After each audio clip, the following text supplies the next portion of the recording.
Hello friend, this is Rahul and welcome to our channel. अभी क्या दो बातें चल रही थी। एक तो ये था कि नीट यूजी एमबीबीएस कोर्स के लिए एनएमसी चाह रहा था कि एज लिमिट को रिमूव कर दिया जाए या नहीं किया जाए। उस पे केस वैसे के वैसे पेंडिंग पड़ा है। 15 मार्च को उसकी हियरिंग है और 15 मार्च को उसका रिजल्ट आना है कि नीट यूजी में 25 साल से ज़्यादा वाले बच्चे एमबीबीएस करने के लिए अलाउड हैं या नहीं है।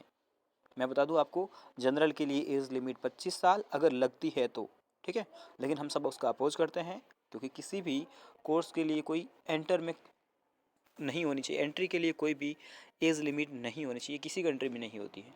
ठीक है, लेकिन अगर ऐसा केस आता है जैसा कि उन्होंने कहा गया है, अगर आता है एज लिमिट तो जनरल के लिए 25 ईयर्स और ओबीसी एससी एसटी ईडब्ल्यूएस इन सब के लिए 30 साल की एज लिमिट रखी जाएगी नीट यूजी एमबीबीएस के लिए। और वो केस ऐसे कैसे पड़ा है, 15 मार्च को उसकी हियरिंग है।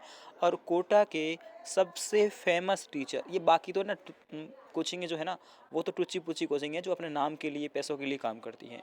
आपने अमित गुप्ता सर का नाम सुना होगा। उन्होंने पहले भी एक बार नीट दोबारा करवाया था और एक अभी तक जो जितना रिलीफ मिला हुआ था ना 2018 के बाद एज लिमिट का और एडिशनल बायो का, एनआईओएस का, ओपन स्कूलिंग का, ये सब केस उन्हीं की वजह से रिलीफ मिला था। और फिर से दोबारा वही केस लड़ रहे हैं। ये सारे case additional biology, NIOS student, private student और एज लिमिट, ये सारे केस लड़ रहे हैं अमित गुप्ता सर। और उनको आप ट्विटर पे जा करके एजी गुप्ता, एजी सर के नाम से उनका अकाउंट है, आप फॉलो कर सकते हैं उनको। ठीक है, और मैं उनके ट्विटर की लिंक भी अपने टेलीग्राम पे डाल दूंगा और टेलीग्राम का लिंक मेरे इस वीडियो के कमेंट बॉक्स और डिस्क्रिप्शन बॉक्स दोनों में है। तो नीट यूजी एमबीबीएस बीडीएस और के लिए तो, और बीएससी नर्सिंग के लिए तो एज लिमिट अभी तक क्या होगी उसका फैसला 25 मार्च को आने वाला है। ठीक है, लेकिन अभी आयुर्वेद का जो है उसका फैसला ये लोग खुद दे चुके हैं। एक कोई कोर्ट इनके खिलाफ जाएगा तो बात अलग होगी, फैसला फिर हो सकता है इस पर भी केस हो जाए।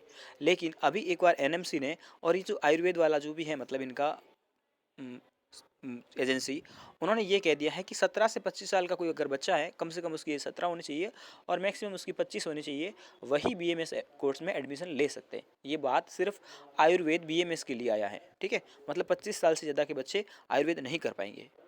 मतलब ये तो एकदम सरासर गलत है कि किसी कोर्स के लिए अगर आप एंटर होने के लिए एज लिमिट लगा लो तो वो गलत है। क्योंकि आप एज लिमिट लगाओ ना तो फिर कम से कम आप ये इंश्योर करो कि आप हम 100% आपको जॉब देंगे बीएमएस में।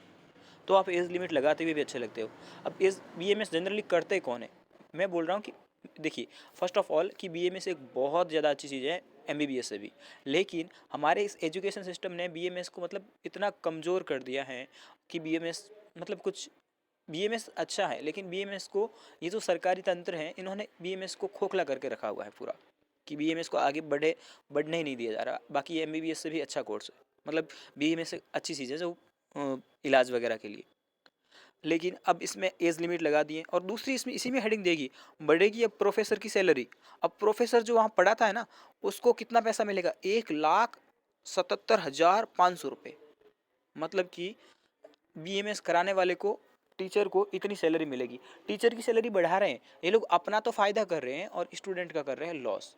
और रियल में ये बीएमएस वही लोग कर लेते हैं जनरली जो 2-3 अटैम्प्ट देते हैं नीट में, नहीं हो पाता है। कोई रीज़न हो सकता है, फैमिली रीज़न या फिर पढ़ाई का रीज़न, प्रेशर, कुछ भी। वो लोग बीएमएस में एडमिशन लेते हैं और फिर सेवा देते हैं। जो जनरली जो गाँव में अपन डॉक्टर्स वगैरह देखते हैं वो बीएमएस वाले ही होते हैं, जो एक मतलब जनरल लेवल पे जा करके लोगों से जुड़ करके सेवा देते हैं। मतलब भारत को आगे बढ़ाने में इनका एक महत्वपूर्ण योगदान है। जितना एमबीबीएस वाले तो आपको शहरों शहरों में ही मिलेंगे और उनकी फ़ी वगैरह भी हाई होती है और बीएमएस वाले कम फीस में।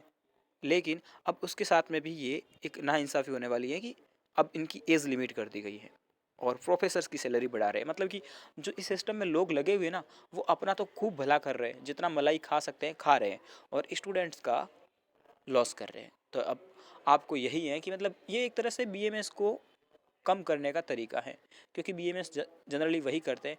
पहले लड़के की यही प्रोबेबिलिटी होती है कि वो एमबीबीएस करेगा, फिर एमबीबीएस में 2-3 अटैम्प्ट देता है, 4 अटैम्प्ट देता है, नहीं नंबर आता है तो वो बीएमएस की तरफ रुख करता है।